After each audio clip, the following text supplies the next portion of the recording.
জয় গুরু। খামখেয়ালি প্রাণ চ্যানেলে আপনাদের স্বাগত। আজ আমরা পড়ব নবজীবনের জয়গান। লিখছেন শ্রীমৎ রামানন্দ ব্রহ্মচারী। জয় গুরু। কাশী পিলখানা, আষাঢ় মাস, পূর্ণ গুরু পূর্ণিমা তিথি।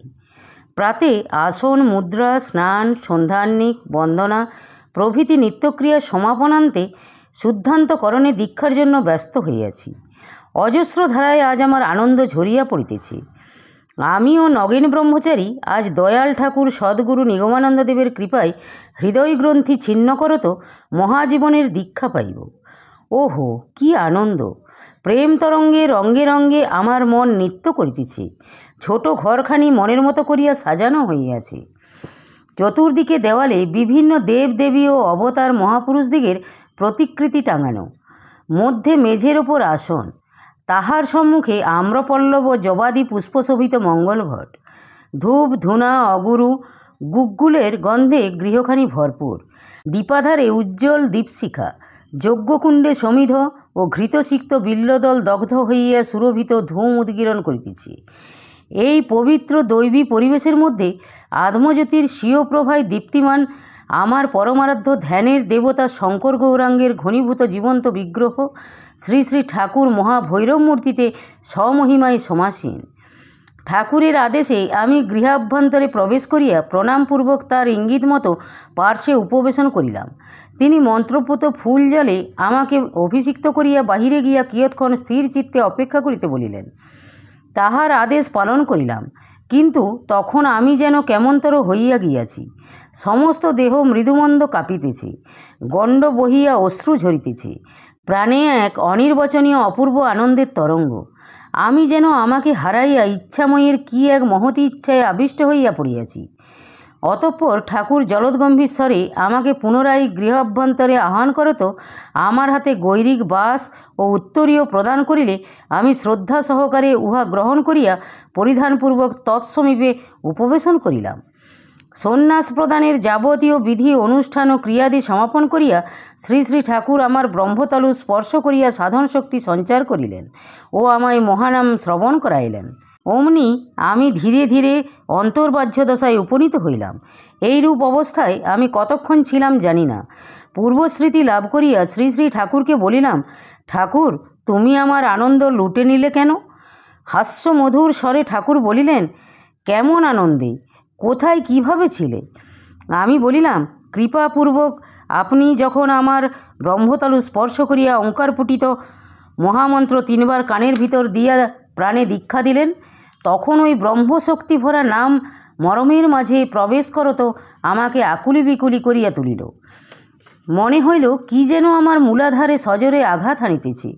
সঙ্গে সঙ্গে আমার এই সার্ধ ত্রিহস্ত পরিমিত সমস্ত দেহটায় এক প্রকার অস্বাভাবিক কম্পন প্রবাহ সৃষ্টি করিয়া কি একটা নাড়াঝাড়া দিয়া মেরুদণ্ডের পথে সুরসুর করিয়া উপরে বেয়ে চলতে লাগলো। তদবস্থায় আমি কি যেন কি একটা হইয়া গেলাম, তা ঠিক বলতে পারিব না। যতই সেটা ধীরে ধীরে উপরে উঠিতে লাগিল, ততই আমার নিম্নভাগ অসাড়, নিস্পন্দ ও ঠান্ডা শবদেহের মতো হইয়া গেল। ইচ্ছাপূর্বক আর আমি নিম্নাঙ্গকে সকার্য ব্যবহার উপযোগী করিতে পারিলাম না। সেটা উপর হইতে যত উপরে উঠিতে লাগিল, তত দেখি অস্ত্রশস্ত্র লাঠি সোটাধারী, দেখা অদেখা, জানা অজানা, ভীষণ মধুর কত দেব দেবীর মূর্তি বায়োস্কোপের ছবির মতো কত এলো, কত গেল, তার সীমা সংখ্যা নেই। শুধু কি রূপ এলো! স্নিগ্ধ মধুর প্রখর পরিবর্তনশীল কত রং বেরঙের জ্যোতির ঢেউ, কত বা শ্রুতিমধুর শব্দ, মিলিত ঐক্যতান তা বলে শেষ করা যায় না। অবশেষে দেখি স্থির স্নিগ্ধ উজ্জ্বল সর্বব্যাপ্ত মিশ্রিত জ্যোতি বিদীর্ণ করিয়া কর্পূর ধবল জ্যোতির্ময় মূর্তিতে মদগুরু শ্রী জগৎগুরু উদয় হইয়াছেন। সেই অপরূপের রূপমাধুরীতে মুগ্ধ হইয়া পতঙ্গবৎ আমি সেই চিত্তসত্তায় ঝাঁপিয়ে পড়ে অব্যক্ত প্রশান্তিতে জাগ্রতের জ্ঞান লইয়া অপূর্ব আনন্দে অবস্থান করিতেছিলাম। আপনি কেন আমার সেই আনন্দ লুটিয়া লইলেন? কেনই বা মহৎ কৃপা হইতে বঞ্চিত করিলেন? ঠাকুর বলিলেন, উতলা হইও না, যথাসময়ে ওই অবস্থা আপনা আপনি ফিরিয়া পাইবি। এক্ষণে যে অবস্থা লাভ করিয়াছিলে, উহা আমার স্পর্শজনিত শক্তি সঞ্চারে। অতঃপর তুমি নিজেই ওই ভাবতত্ত্বে সুপ্রতিষ্ঠিত হইবে।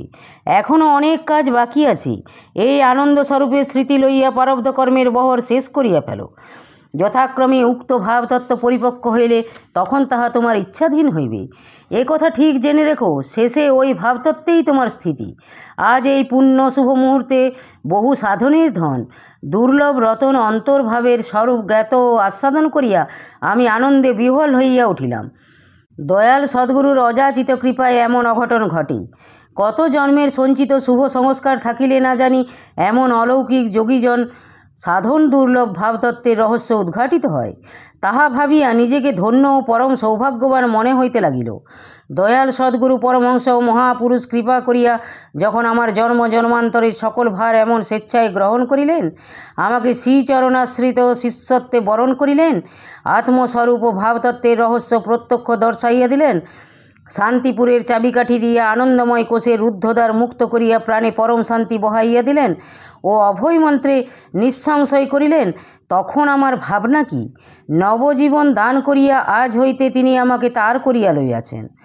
নবজন্মের পর হইতেই হৃদয় স্বচ্ছ নির্মল সূচি পবিত্র হইয়া গেল, যেন কোনো জাদুকরের অভিনব জাদুস্পর্শে কি হইতে কি হইয়া গেল ভাবিয়া তাহার কোনো কারণ স্থির করিতে পারিলাম না। অহেতুক কৃপা সিন্ধু শ্রী শ্রী ঠাকুরের ধরন ধারণই এই রকম। পতিত পাবন দয়াল নামের সার্থকতা হইল এইখানে। যাই হোক, এরপর আমি যেন নতুন মানুষ হইয়া গেলাম। অভাবনীয় রূপে সদ্গুরুর কৃপায় রূপান্তর ঘটে গেল জীবনে। তিনি আমায় স্নেহমধুর কণ্ঠে নিকটে ডাকিয়া লইলেন এবং কিভাবে প্রদত্ত মহামন্ত্র জপ করিতে হইবে তাহার বিশেষ প্রক্রিয়া দেখাইয়া দিয়া আমার ব্রহ্মতালুতে নাসিকা স্থাপনপূর্বক মহামন্ত্র জপ করিতে বলিলেন। তার শ্বাস প্রশ্বাসের সহিত আমার দেহ মধ্যে তালে তালে মন্ত্রের ঝঙ্কার উঠিতে লাগিল, আর তাহার চিন্ময় রূপমাধুরী অন্তরে বাহিরে দৃশ্যে দৃশ্যে অপরূপ রূপে ফুটিয়া উঠিল। অপরাহ্নে শ্রী শ্রী ঠাকুরকে প্রণাম করত তাহার অভয় শ্রীচরণ তলে বসিয়া বলিলাম, ঠাকুর, এখন আমি কিভাবে থাকিব?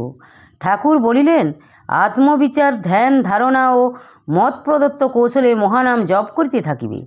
যথাসাধ্যমতে নিষ্কাম কর্মে শ্রীগুরুর সেবায় আত্মপ্রীতিতে সুখী হও, এই আমার আশীর্বাদ। আজ হইতে তোমার নাম রামানন্দ। গত জন্মের রামপদ আজ মরিয়া নবজন্মে তুমি এখন রামানন্দ হইলে। যাহা রমণীয় তাহাই রাম, নয়নাভিরাম। রমণীয় আনন্দে যদি রসিয়া মজিয়া রামানন্দ নামের সার্থকতা করো, পূর্ব নাম, ধাম, গোত্র, প্রবরাদি এক্ষণে ভুলিয়া যাও।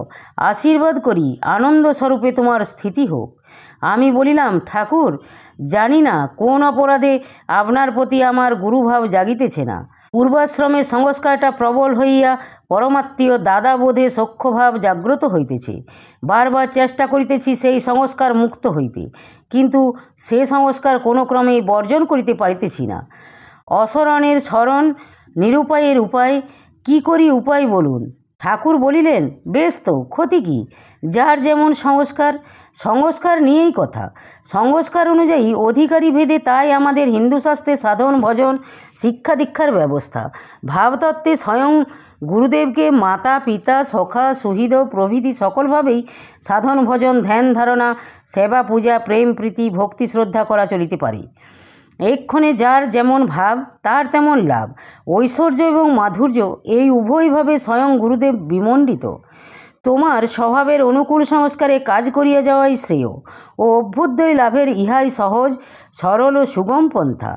ওই ভাবের দ্বারা তুমি সহজেই পরমাত্মীয় বোধে প্রেম প্রীতিপূর্বক প্রধান গতি অর্থাৎ প্রেম সেবোত্তরা গতি লাভে ধন্য হইবে। দেখো, সদ্গুরুর একটি বিশেষ শক্তি এই যে তিনি শিষ্যের আধ্যাত্মিক প্রকৃতি ও লক্ষণাদি অতি সুস্পষ্টভাবে বুঝিতে পারেন। যার যাতে উপকার হয় তিনি তাহা বুঝিয়া তাহাকে সেই পথে পরিচালিত করিয়া অতি সহজে তার মোক্ষ লাভ বা ঈশ্বর প্রাপ্তির উপায় করিয়া দেন। যার যেমন তার তেমন, অসামঞ্জস্যের কিছু নেই। প্রকৃতি অনুযায়ী তাই এই দীক্ষা শিক্ষার বৈচিত্র্য। যাক সেসব কথা, তোমার প্রকৃতি ও ভাবানুযায়ী যা বলতে যাচ্ছিলাম তাই বলি। দেখো, গুরু, ইষ্ট ও মন্ত্র পৃথক নয়। তুমি মন্ত্রকেই গুরুরূপে ভাবনা করিবে। স্থূলে আমার সেবা করা প্রয়োজন হইবে না।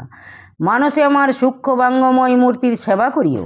তাহা হইলে ওই মন্ত্রের ভিতর দিয়া উপবিষ্ট কর্মানুষ্ঠানের দ্বারা গুরুশক্তি ক্রিয়া করিতে পারিবে। মুক্তি ও মোক্ষের দুই পথ, এক কঠোর সন্ন্যাস যোগ, দ্বিতীয় ব্রহ্মবিদ গুরুর সেবা। এখন হইতে তোমার মন্ত্রই হলো গুরু। মন্ত্রের সেবা, মন্ত্রার্থের ভাবনা ও সাধন ভজন উপাসনার দ্বারা শ্রীগুরু সেবা সার্থক করো। বাহিরে আমাকে যেভাবে ভালোবাসো সেইভাবেই ভালোবাসিও। আমার প্রতি তোমার একটি স্বাভাবিক ভালোবাসা আছে, তা জানি। নতুন করে ভালোবাসা স্থাপনের জন্য তোমার পৃথক কোনো সাধ্য সাধনের প্রয়োজনীয়তা নেই। তোমার পক্ষে এই ভালোবাসা অতি সহজ। জেনেই হোক আর না জেনেই হোক, তোদের এই ভালোবাসা কভু ব্যর্থ হবার নহে। জেনে রাখিস, তোদের ভালোবাসার পাত্র প্রেমাস্পদ দাদাটি যথার্থই আসল বস্তু। ওই ভালোবাসাতেই তোদের সব হবে। আমি এই ভালোবাসায় কামনা করি। বস্তু শক্তি বুদ্ধিবৃত্তির অপেক্ষা করে না। আমি বলিলাম, আচ্ছা ঠাকুর, শাস্ত্রে জীব ব্রহ্মৈব না পর এই কথা আছে। সুতরাং প্রত্যেক জীব যদি স্বরূপে ব্রহ্ম হয়, তবে জেনে হোক বা না জেনে হোক, সংসারী জীব সকলেই পরস্পরকে পিতা মাতা ভাই ভগ্নী দ্বারা সুত সখা সহিত জ্ঞানে প্রেম প্রীতি সেবা ভালোবাসার দ্বারা প্রেম সেবত্বরা গতিরূপ শ্রেয় লাভ করিতে পারে না কেন? ঠাকুর বলিলেন, সাধারণ নরনারীর মধ্যে ব্রহ্মভাব আবৃত থাকে। সুতরাং অবিদ্যাবৃত জীবের সেবায় মুক্তিলাভ হয় না। কিন্তু আমি সাধন দ্বারা নিজে মুক্ত হইয়াছি। ব্রহ্ম আত্মা ও ভগবানকে প্রত্যক্ষ করিয়া যুগপৎ তিনটাতে প্রতিষ্ঠিত আছি। আমি সদ্গুরু, অনাবৃত ব্রহ্ম। এই ব্রহ্মবিদ সদ্গুরুর সেবায় অনুক্ষয় হইয়া সকলের অবশ্যই মুক্তিলাভ ঘটিবে, সে বিষয়ে কোনো সন্দেহের অবকাশ নাই। বুদ্ধি ভেদ হইলেও কভু বস্তুর ভেদ হয় না। সুতরাং আমাকে যদি আত্মীয়তাবোধে সম্বন্ধ তত্ত্বে সূক্ষ্মভাবে সহজ ভালোবাসায় যুক্ত ও ব্যবহারপরায়ণ হও, তাহা নিরর্থক বা ব্যর্থ হইবে না। শ্রী শ্রী ঠাকুরের মুখে এই পরমবাণী শুনিয়া আমার সর্ববিধ সংশয় ভাবনা অপনোদন হইল। চিত্তের আর কোনো জাড্য বা জড়তা রহিল না। পূর্বাশ্রম হইতে তাহাকে আমি খুব ভালোবাসিয়া আসিতেছিলাম। যাই হোক, এখন প্রেমাস্পদ শ্রী শ্রী ঠাকুরের মধুর সবাণীতে প্রাণ তৃপ্ত হইয়া গেল। তাহার আদেশ মতো আমার সাধনার্থ ভাব আশ্রয় স্বরূপে অবলম্বন করিয়া ভাব পরিপুষ্টির দিকে বিশেষ ঝোঁক দিলাম। শ্রী শ্রী ঠাকুরের নির্দেশে মন্ত্র হইল গুরু, আর তিনি স্বেচ্ছায় হইলেন আমার পরম শহীদ। নমস্য হইয়াও তিনি বয়স্য হইলেন। এই দিনহীন কাঙালকে প্রেম প্রীতি স্নেহ ভালোবাসার মাধুর্য আস্বাদন করাইতে। ধন্য ঠাকুর, ধন্য তোমার ঠাকুরালী। হে পরম শহীদ ও শুভানুধ্যায়ী প্রেমিক গুরু, তুমি আমাকে তোমার অতুলন প্রেম বহনের বাহক করো। তোমার প্রেম লিপির ডাক হরকরা হইয়া যেন দ্বারে দ্বারে প্রতি জনে জনে তোমার প্রেম যাচিয়া তোমার রূপ গুণ লীলা কীর্তনে এবং তোমার সেবা ধ্যানে তৎপর থাকিয়া অজপার শেষ জপে বিরতির স্থির তীরে পৌঁছাইতে পারি। অমৃত যোগে এখন আমার যাত্রা শুরু হোক। ওং শান্তি, ওং শান্তি, ওং শান্তি। জয় গুরু, জয় গুরু। আজ এই পর্যন্তই। যদি আপনাদের ভালো লেগে থাকে তাহলে চ্যানেলটিকে সাবস্ক্রাইব করে সাথে থাকবেন। জয় গুরু, জয় গুরু।